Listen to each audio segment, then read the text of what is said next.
Good morning students. अब हम बात करेंगे एक्सरसाइज 5.2 की। लास्ट टाइम हमने फॉर्मूला क्या देखी गया था, A plus N minus one into D. A आपके पास वहां ध्यान दीजिए क्या था, first term, N number of terms और डी था आपके पास कॉमन डिफरेंस। हमारा फॉर्मूला रहेगा A plus N minus one into D. अब फर्स्ट पार्ट में देखिए, ए की वैल्यू आपके पास 7, डी 3 और एन 8। एन आपको डिफाइन करना है, तो एन का फॉर्मूला भी याद कीजिए, A plus N minus one into D. A की वैल्यू 7, एन हमारे पास जो वैल्यू है 8 minus one into D 3। 7 plus 7 into 3 21, total आपके पास आ जाएगी वैल्यू 28। ये आपके पास डिफाइन हुआ ए एन। नेक्स्ट पार्ट आप देखिए, ए की वैल्यू -18 है, डी आपको डिफाइन करना है, एन की वैल्यू हमारे पास 10 और ए एन की वैल्यू जो है आपके पास वो है 0। ए एन की वैल्यू हमारे पास 0 है। ए एन का फॉर्मूला अप्लाई कीजिए, A plus N minus one into D equal to 0। A की वैल्यू सब्स्टिट्यूट कीजिए, -18 एन 10 माइनस 1, डी की वैल्यू हमें डिफाइन करना 0। ये -18 है, राइट साइड में जो वैल्यू आपके पास जाएगी पॉजिटिव 18 और इधर 9d इक्वल टू 18, डी की वैल्यू आपके पास आ जाएगी 2। नेक्स्ट क्वेश्चन की बात करते हैं। हमारे पास गिवन एपी की टर्म है 2 बॉक्स 26। जो ये वैल्यू 2 ये फर्स्ट टर्म को रिप्रेजेंट करेगा, यहाँ पे बॉक्स आपकी सेकंड टर्म को रिप्रेजेंट करेगा और 26 आपकी थर्ड टर्म को। अगर हम फर्स्ट टर्म की बात करें तो उसको हम डिनोट करते हैं ए से, सेकंड टर्म की अगर हम बात करें ए प्लस डी और थर्ड टर्म की हम बात करें ए प्लस 2d। आप ध्यान दीजिए, फर्स्ट टर्म ए, सेकंड ए प्लस डी और थर्ड ए प्लस 2d। ए की वैल्यू आपके पास आ चुकी है 2, ए प्लस 2d आपके पास इक्वल होगा 26। ए की value 2 plus 2d equal to 26 implies 2d equal to 2 right side में -24, तो d की वैल्यू आपके पास आ जाएगी 12। अब a की वैल्यू 2 है और d की 12, आपको सेकेंड टर्म डिफाइन करनी है। a और d की वैल्यू यहां सब्स्टिट्यूट कीजिए, 2 + 12 दैट इज 14। इस तरह बॉक्स की वैल्यू डिफाइन कर सकते हैं। एक पार्ट और आप देखिए, फर्स्ट बॉक्स, फिर second term, third, fourth, fifth और सिक्स्थ। यहां पे अगर हम फर्स्ट टर्म की बात करें A, second term A plus D, third term A plus 2d, fourth term A plus 3d and fifth term A plus 4d और sixth term A plus 5d। हमारे पास a प्लस डी की value 38, इसको आप equation number 1 दीजिए। Sixth term की अगर हम बात करें a plus 5d equal to -22, इसको आप इक्वेशन नंबर 2 दीजिए। यहां पे आप दोनों इक्वेशंस को माइनस कीजिए, नेगेटिव नेगेटिव पॉजिटिव, a से a आपका कैंसिल हो जाएगा, d - 5d -4d, 38 plus 22 total कीजिए आप 60, d की वैल्यू हमारे पास आ जाएगी -15। ये d की वैल्यू आप या तो इक्वेशन 1 में सब्स्टिट्यूट कीजिए या इक्वेशन नंबर 2 में सब्स्टिट्यूट कीजिए। यहां पे हम इक्वेशन नंबर 1 में सब्स्टिट्यूट करेंगे, 1 implies a माइनस d की वैल्यू हमारे पास 15 equal to 38 implies a is equal to, आप 15 राइट में जाके ऐड हो जाएगा आपका 53। a की वैल्यू आपके पास 53 आ चुकी है, डी की वैल्यू -15 है। अब यहां आप सब्स्टिट्यूट कीजिए बॉक्स में। ए आपके पास 53, सेकंड टर्म आपके पास गिवन है, third term A plus 2d, ए की वैल्यू आप सब्स्टिट्यूट कीजिए यहां और डी की वैल्यू सब्स्टिट्यूट कीजिए। या मैंने आपको बताया फर्स्ट टर्म है, सेकंड टर्म की जगह डी को ऐड कीजिए, ये सेकंड टर्म आ जाए। फिर आप अगेन डी की वैल्यू इधर ऐड कीजिए, 38 माइनस 15 23।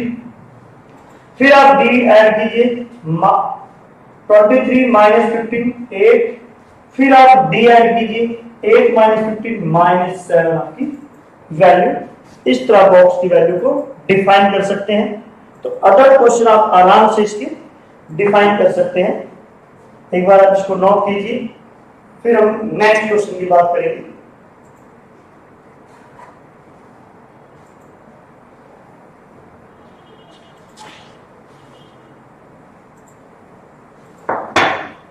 देखिए नेक्स्ट क्वेश्चन, आपको नंबर ऑफ टर्म्स डिफाइन करनी है। फिफ्थ का first part, find the number of term in the following AP. Given AP 7, 13, 19, 205। AP आपको गिवन है तो अलग से आपको सीक्वेंस को प्रूव करने की जरूरत नहीं है। ये जो आपके पास फर्स्ट टर्म, डी आपके पास second term minus first term, second term 13 minus 7 that is 6। Last term जो है आप इसको सपोज कीजिए एन। मीन हमने इस क्वेश्चन के लिए नंबर ऑफ टर्म्स को n सपोज किया है, तो लास्ट टर्म आपने an सपोज कर दिया। an का फॉर्मूला अप्लाई कीजिए, a plus n minus 1 into D. a की वैल्यू आपके पास गिवन है 7, n की वैल्यू हमने डिफाइन करना है, d की वैल्यू आपके पास 6। तो यहां पे 7 आपके पास पॉजिटिव और राइट साइड में आप 7 को माइनस कीजिए, 7 माइनस 1 9 8। अब आप 6 से डिवाइड कीजिए, इधर मल्टीप्लाई है, 6 से जब आप डिवाइड करेंगे 3 3 और n की वैल्यू आपके पास आ जाएगी 34। तो therefore a34 is equal to 20। ये आप सीधा ही कह सकते हैं। और number of terms in a sequence is equal to 34। आपको total number of terms define कर दिया, 34 आपके पास नंबर ऑफ टर्म्स डिफाइन कर दिया। यहां पे आप एक बात का ध्यान रखिए, अगर n की वैल्यू आपकी नेगेटिव आ जाए या लेस देन 3 आ जाए या फ्रैक्शनल आ जाए, इसका मीन आपके पास जो लास्ट टर्म है इस सीक्वेंस की टर्म नहीं होगी।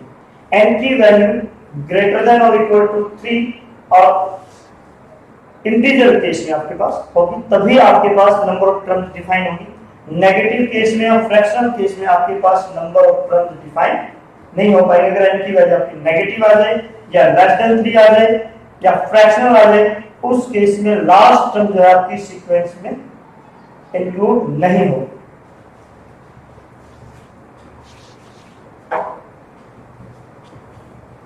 अब नेक्स्ट क्वेश्चन की बात करेंगे।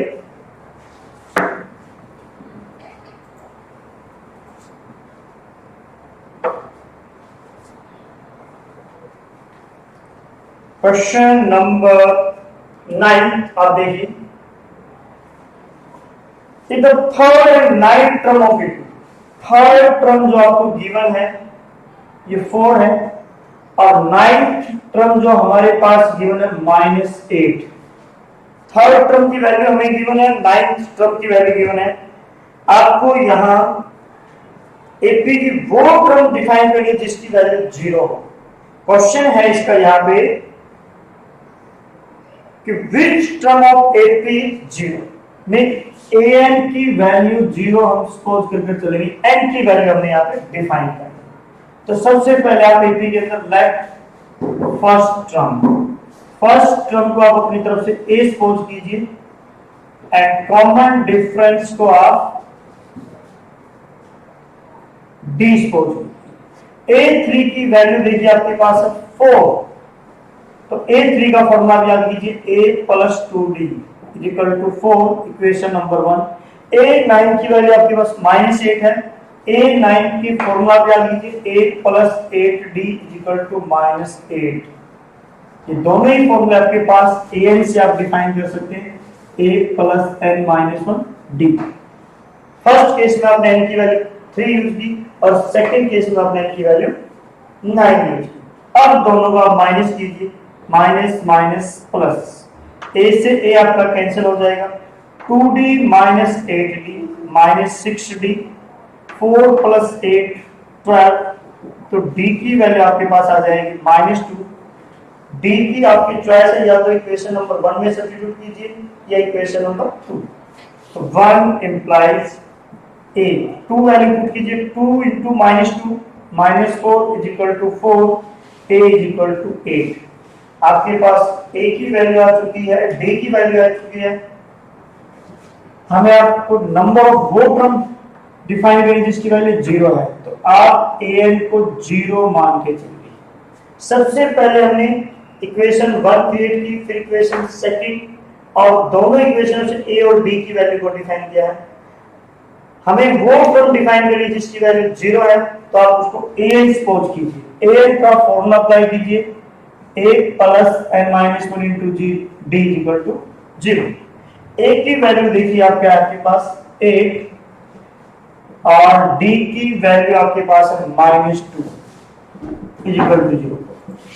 लेफ्ट में एक पॉजिटिव है, आप राइट साइड में भेज दीजिए इसको, -8 -2 यहां मल्टीप्लाई में है, डिवाइड कीजिए, नेगेटिव से नेगेटिव कैंसिल, 8/2 4 और n की वैल्यू आपके पास आ जाएगी 5, therefore a5 is equal to 0।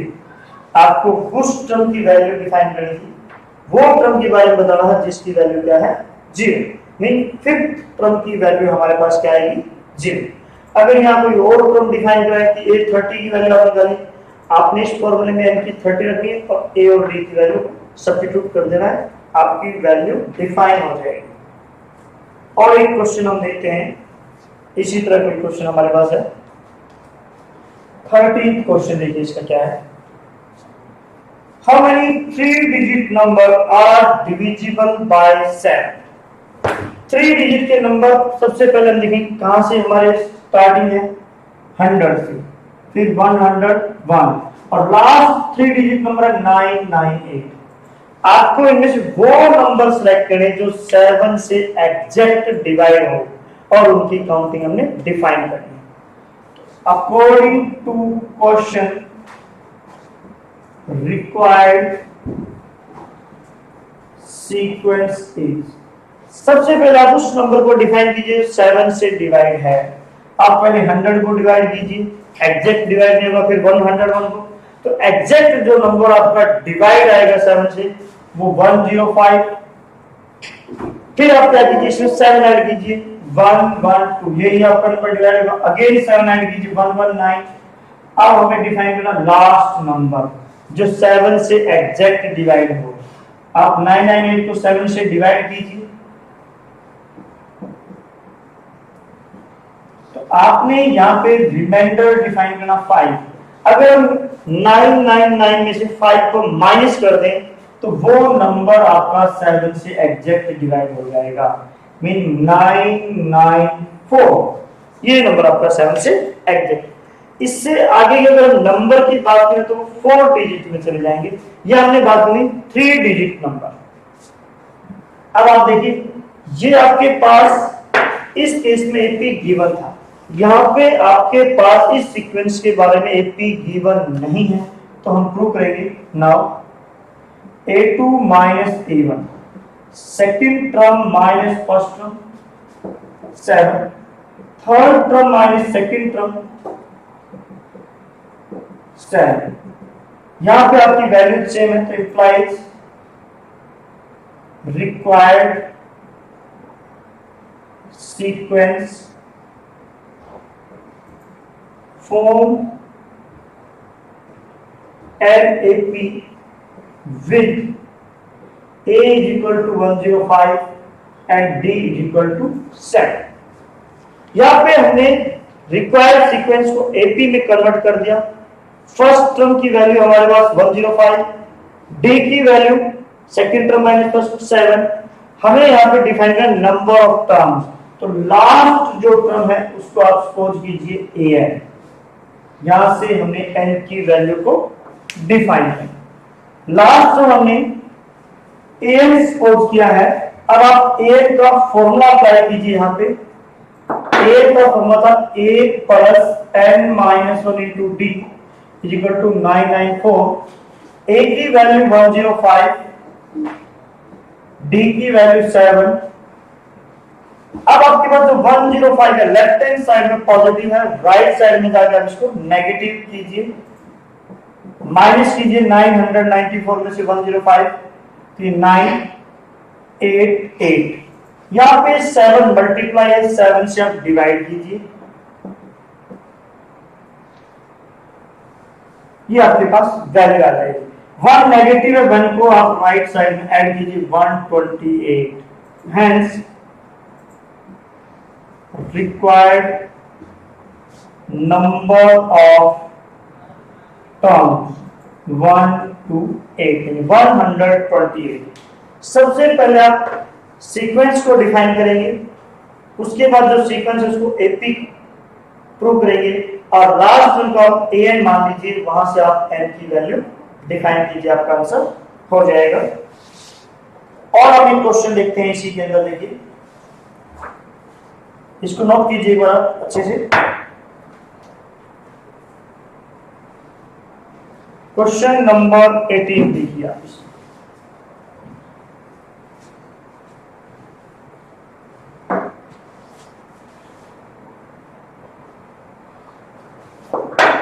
Question number 18 ये है आपके पास, the sum of fourth and eight term, fourth term plus eight term का जो सम है आपको गिवन वो 24 है, and sixth term plus 10th term का सम जो हमारे पास 44 है।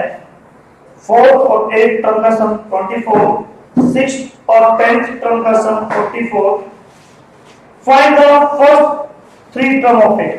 एपी के अपने फर्स्ट 3 टर्म को डिफाइन करना है, तो यहां सपोज कर लेते हैं let first term is equal to A and common difference is equal to D। First term हमने A सपोज किया, कॉमन डिफरेंस हमने D सपोज किया, और फिर यहां से आप फॉर्मूला अप्लाई कीजिए A4। A जैसा कि आप जानते हैं A plus n minus 1 into D. A4 की वैल्यू देखिए आपके पास क्या होगी, A plus 3D and A8 A plus 7D is equal to 24। Add कीजिए 2A plus 10D is equal to 24। सभी टर्म्स 2 के मल्टीपल 2 से आप डिवाइड कीजिए, A plus 5D is equal to 12, equation number 1। अब हम सेकंड इक्वेशन की बात करते हैं। यहाँ पे जो हमारा सेकंड कंडीशन थी इसकी बात करेंगे। A6 प्लस A10 आपके पास 44 है, A6 की वैल्यू आप रखिए A प्लस 5D, A10 की वैल्यू दी A plus 9D equal to 44। Add कीजिए आप यहाँ पे 2A प्लस 5 और 9 14D इक्वल टू 44। अगेन आपकी सभी टर्म्स 2 के मल्टीपल है, तो 2 से आप डिवाइड कीजिए A plus 7D equal to 22। इसको आप इक्वेशन नंबर 2 दीजिए। फर्स्ट कंडीशन से आपकी फर्स्ट इक्वेशन क्रिएट हुई, सेकंड कंडीशन से हमारी सेकंड इक्वेशन क्रिएट हुई। अब सेकंड में से फर्स्ट को माइनस कीजिए, 2 माइनस 1 गिव्स, ओके A से A कैंसिल, 7D से 5D माइनस कीजिए 2D, 22 में से 12 माइनस कीजिए 10, D की वैल्यू 5। ये आप इक्वेशन 1 में भी सब्स्टिट्यूट कर सकते हैं और इक्वेशन 2 में भी। 1 इंप्लाइज A प्लस 5 से सब्स्टिट्यूट कीजिए 25 इक्वल टू 12, A की वैल्यू माइनस 30। A की वैल्यू आपके पास आ चुकी है, D की वैल्यू आ चुकी है। हमें यहाँ पे डिफाइन करना first 3 terms. A1 mean A minus 30, A2 A plus D, A की वैल्यू -13, डी की value 5, that is -8। A3, a plus 2d, a की वैल्यू -13, d की वैल्यू 2 से मल्टीप्लाई कीजिए d को 10, दैट इज -3। ये आपको वैल्यू डिफाइन करनी थी। तो यहां पे आप आराम से इसकी स्टेटमेंट को पढ़िए, सिचुएशन को इक्वेशंस में कन्वर्ट कीजिए कंडीशंस को, और उसके बाद आपको ए और डी की वैल्यू सॉल्व करनी है। आपके क्वेश्चन आराम से इसमें सॉल्व हो जाएंगे। आप ट्राई कीजिए एक्सरसाइज। Thank you.